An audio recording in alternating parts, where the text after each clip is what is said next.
Hari ini KPDN Selangor melalui operasi pemantauan harian yang dijalankan secara berterusan telah mengenal pasti satu premis stor haram di Jalan Kebun Shah Alam, yang mana berdasarkan pemeriksaan stor ini telah didapati menyimpan cecair bahan api diesel tanpa lesen yang sah.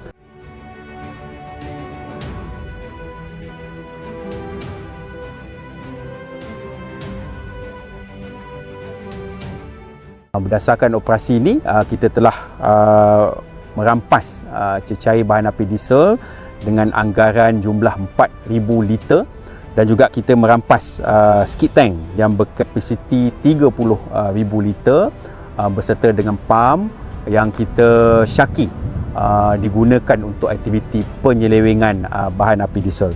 Dan nilai rampasan keseluruhan kita pada hari ini dianggarkan bernilai hampir RM50,000.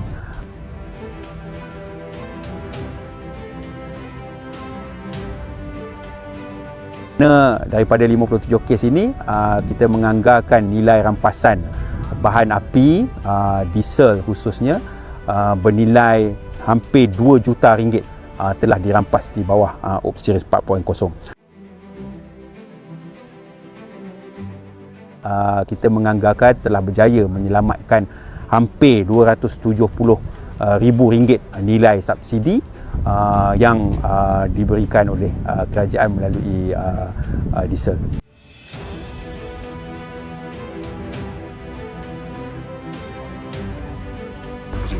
Dengan company itu pun 6 bulan? Sebelum ni kerja apa? Sebelum ni